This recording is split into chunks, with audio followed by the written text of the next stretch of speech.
Trey and Dennings hit the stairs at roughly the same time, weapons drawn. Trey had trouble believing the chaos that was unfolding before him. Several of Dennings' men were already down. The rest were locked in a frantic firefight with each other. One man landed close to Trey's feet, and as he looked on with horror, the man clawed at his leg, hissing with hate. A starfish-like parasite attached to the side of his bleeding face. It all fell into place now. The two dead men locked upstairs in eternal combat. "They're infected!" he screamed into Dennings' ear. "They're infected with a parasite!" To Dennings' credit, he did not hesitate, but barked orders to the men at Dennings' back, who quickly joined the firefight, turning the tide, cutting down their former comrades with brutal efficiency. At last, the roar of gunfire subsided, the air heavy with the smell of blood and sulfur. Corporal Lee came forward, a nasty gash across his forehead. "Jesus, Commander," he pawed at Dennings' survival suit. "There was something in the shadows, some kind of hunched wet thing. I only caught a glimpse of it before it threw those things into the room. At first I thought they were some kind of starfish, then they began to scuttle across the room. Jesus, they were so fast. They clamped onto some of the men. That's when they turned on us," he said, his voice tapering off to a whimper. Dennings, disgusted, grabbed the other man by the shoulder and shook him roughly. "What the fuck did you see? A wet hunched thing? Report!" he screamed into the other man's face. "What did you see?"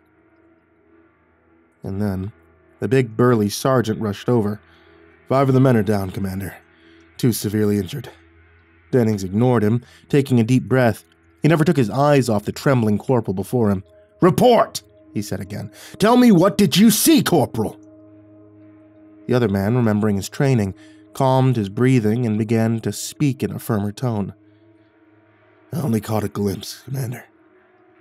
It was as if the damn thing was wrapped in shadows." He closed his eyes now, perhaps searching his inner eye. "It was tall," he sighed, and hunched over in his eyes. He shuddered. "They weren't human. It wasn't human, Commander. I could feel the hate emanating from it. Then it drew those things into the room. Its hand..." His eyes suddenly shot open. "Its hand was webbed. I swear it, Commander. Its hand was webbed." "Okay, son," Dennings said, patting the man on the shoulder. "Go help the sergeant here with the wounded." "Sergeant," he said, turning to the big man by his side.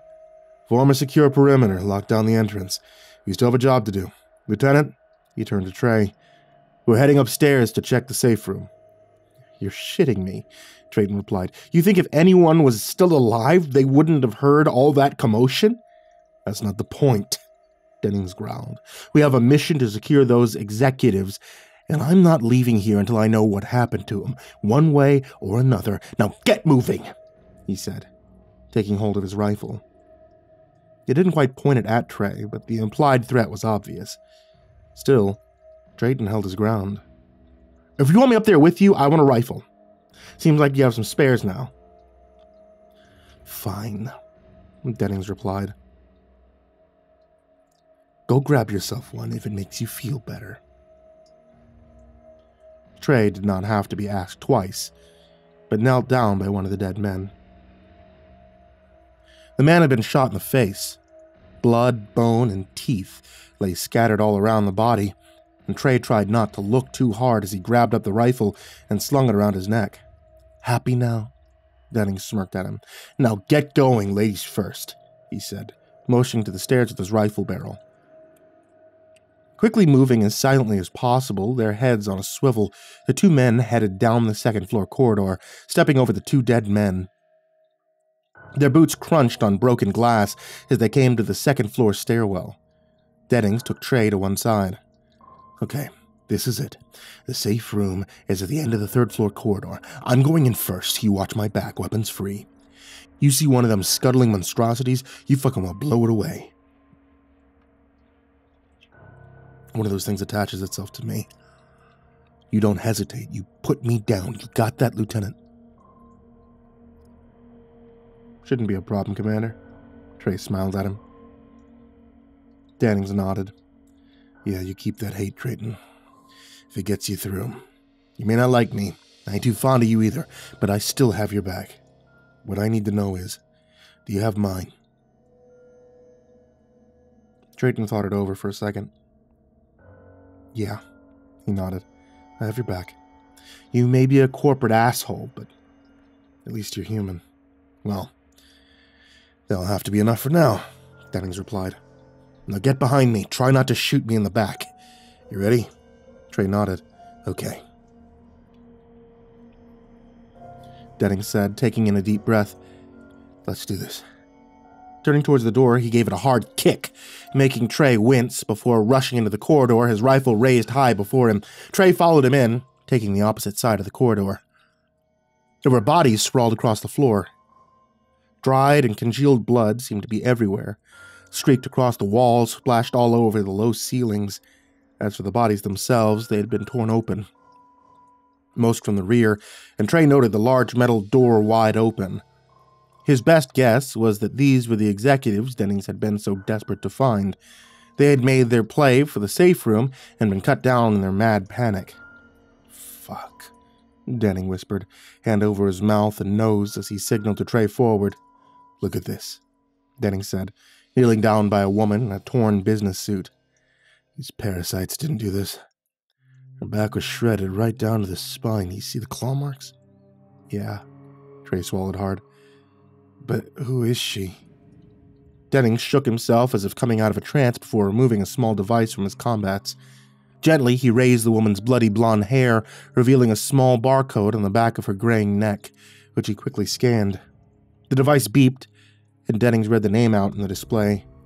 Rebecca Porter, Drake Executive Level, Rank 1. Slowly, he continued on down the corridors. Stooping down, his machine beeping, he read out more names that Trey tried desperately not to remember. Still, he knew they would come back to haunt his dreams, perhaps begging for his help from their poor torn and shattered bodies. Finally, they came to the open door.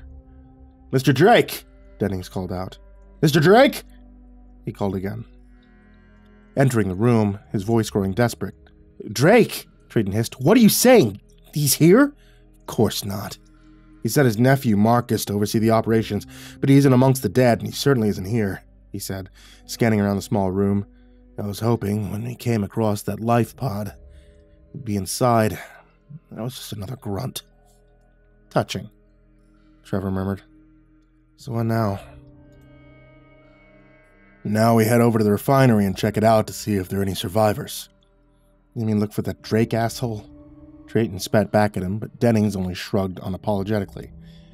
It's the only place he could survive, this frozen hellhole. So that's where we're heading. Now let's roll. They headed back to the dropship through the driving snow. One of the injured men had passed away from his grievous wounds, the other man laying groaning on the stretcher. They were down to only 4 able-bodied men now, not including Trey and Commander Dennings, who now led the diminished column back towards the dropship. Its dark shadow, a stain against all that surrounding whiteness. Suddenly there came an angry chattering and a cry of alarm as gunfire erupted. Trey span around just in time to see a shadow vanish into the maelstrom. The injured man was gone. An empty stretcher stained with blood lay on the snow. Get on the fucking ship! Dennings roared. Get on the motherfucking ship! The remaining men ran as fast as they could, lumbering through the calf-high snow.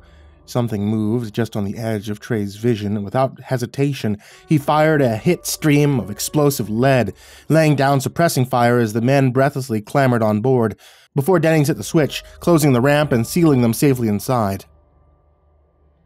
Dust off! He screamed to the pilot. Get us out of here now!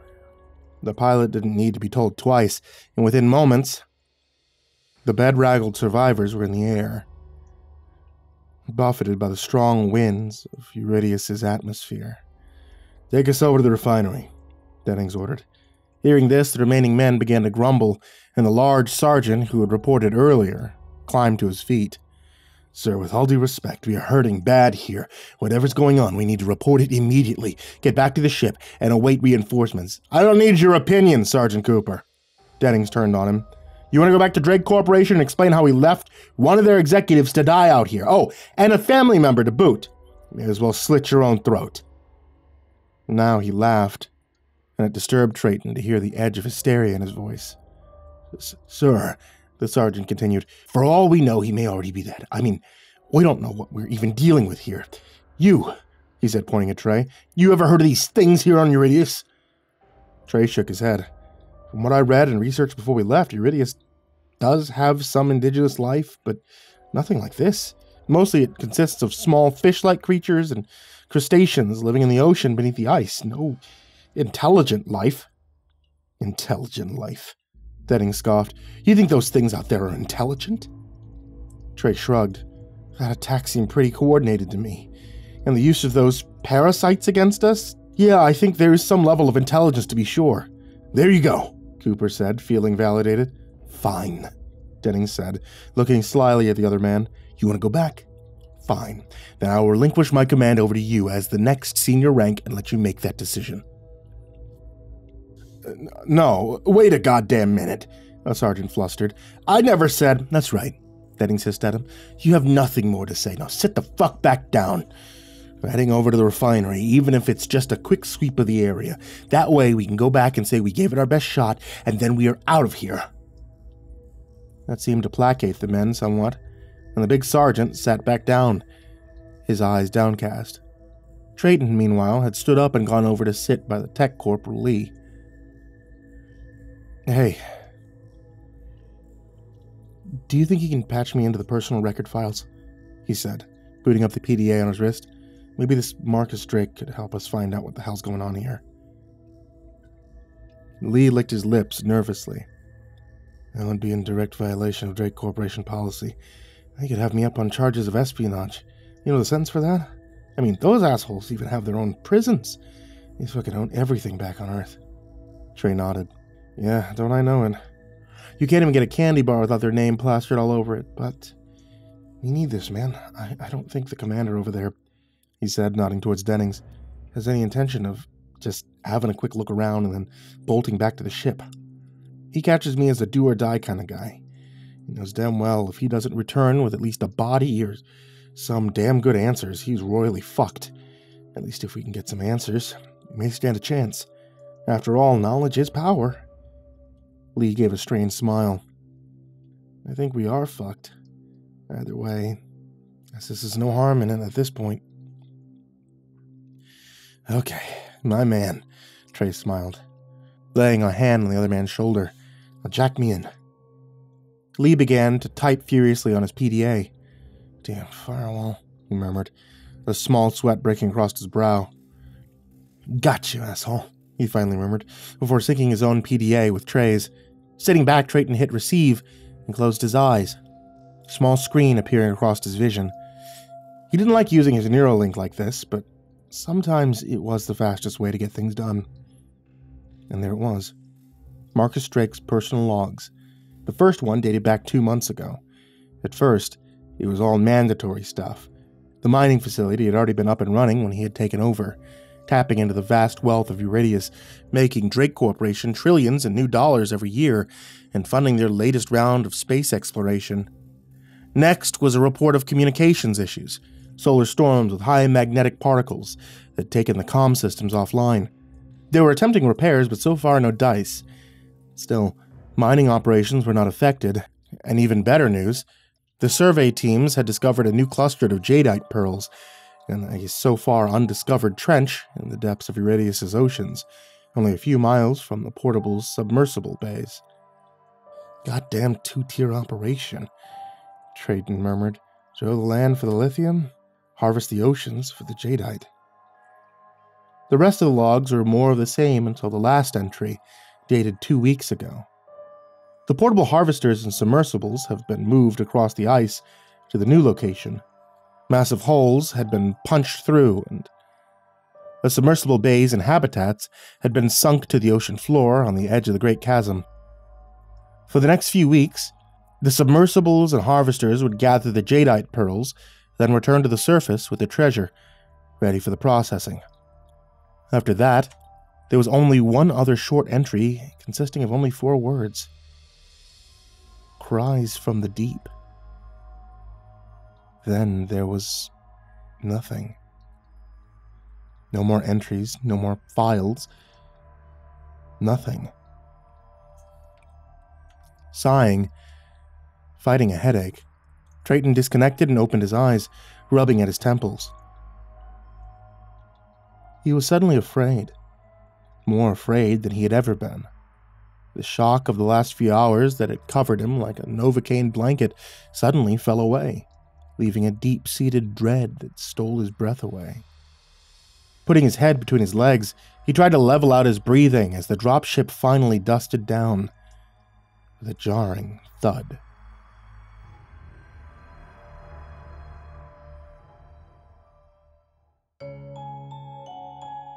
Hey, it's summertime, which means that if you guys want to beat the heat, and man, does it keep getting hotter and hotter, check out etsy.com/shop/ivorymonocletea.